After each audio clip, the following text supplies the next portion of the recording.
तो बोले भाई साहब इस बार $300 बिलियन का अनाउंसमेंट हुआ भारत की तरफ से। पर्यावरण, वन और जलवायु परिवर्तन राज्य मंत्री कीर्तिवर्धन सिंह के साथ 19 लोगों की टीम गई थी।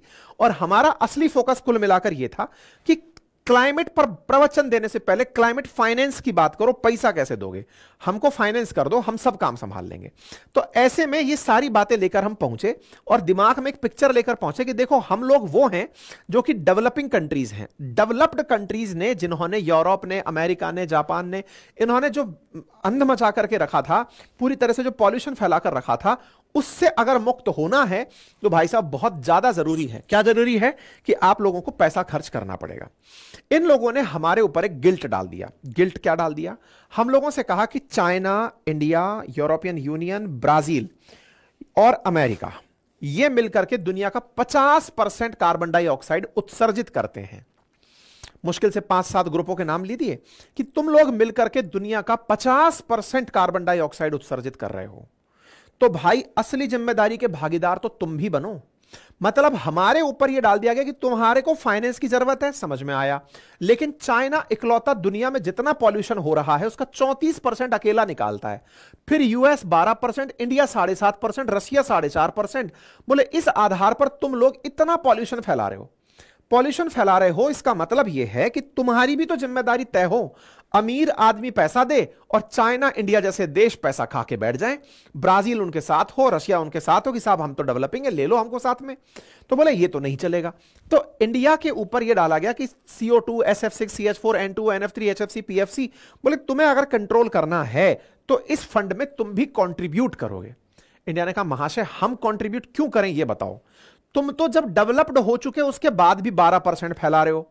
मैं दुनिया की सबसे बड़ी पॉपुलेशन रखता हूं, 145 करोड़ हम लोग हैं, तब जाकर के भी हम 7.5% कार्बन डाइऑक्साइड निकाल रहे हैं। तुम हमारी 1/6 पॉपुलेशन रखते हो, तब भी हमसे 1.5 गुना कार्बन डाइऑक्साइड निकाल रहे हो, और आज से नहीं निकाल रहे हो, 250 साल से निकाल रहे हो। तो ऐसे में हमारे ऊपर ऑब्लिगेशन ला कैसे सकते हो? इंडिया का तर्क बिल्कुल सही है। हम लोगों ने तो अभी जुम्मा जुम्मा मुश्किल से 15-20 साल में तो तरक्की देखी है। अभी तक तो हम चल ही रहे थे, समझ ही नहीं पा रहे थे कि सेवा दें कि काम करें।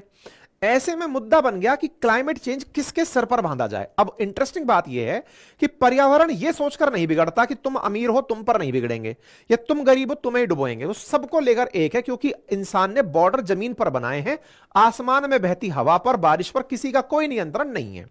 तो भाई वो तो किसी का भी माहौल बिगाड़ेगा। बस इसी जलवायु परिवर्तन से, जिसके की कारण नेचुरल भी हैं, मैनमेड भी हैं, इन सभी कारणों से हमें कुल मिलाकर यह समझ में आया कि आने वाले समय में लगभग 100 करोड़ लोग ऐसे होंगे जो पर्यावरण परिवर्तन से जीने के लिए संघर्ष करेंगे। और इस चीज से निपटने के लिए ही सारा संघर्ष करना है, क्योंकि अगर ग्लेशियर्स पिघल गए तो लगभग 1 बिलियन लोगों की जान चली जाएंगी। अगर टेम्परेचर हमने वर्ष 2100 तक कंट्रोल नहीं किया तो हमारा स्थान रहने योग्य नहीं बचेगा, हम आने वाली पीढ़ियों को कुछ नहीं दे पाएंगे। यानी मौत सामने खड़ी है। अब अमीर यह सोच रहा है कि मैं पहाड़ पे जाकर बस जाऊं, मरेगा तो गरीब ही।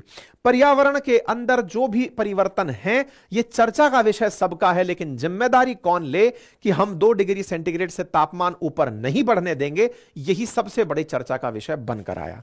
यानी कि अगर आपको प्लेनेट बचाना है तो प्लेनेट बचाने के लिए फंड खर्च करने होंगे, जिम्मेदारी कौन ले? दुबई में जहां $100 मिलियन की बात की गई थी, यहां पर 1.3 ट्रिलियन के मुकाबले $300 बिलियन की बात जैसे हुई भारत भड़क गया। और भारत ने कहा कि हमें भयंकर निराशा हुई है। भारत ने कहा हमें इससे काफी निराश हैं। यह साफ तौर पर दिखता है कि विकसित देश अपनी जिम्मेदारियां पूरी करने के इच्छुक नहीं है। हमें यह कहते हुए दुख है कि यह दस्तावेज महज नजरों का धोखा है और इसे केवल प्लांट किया गया है। हमें यह निराशा है कि विकासशील देश 2035 तक $300 बिलियन पर सहमत हुए हैं, और ऐसे में यह केवल और केवल हम लोगों को बेवकूफ बनाने की बातें हैं।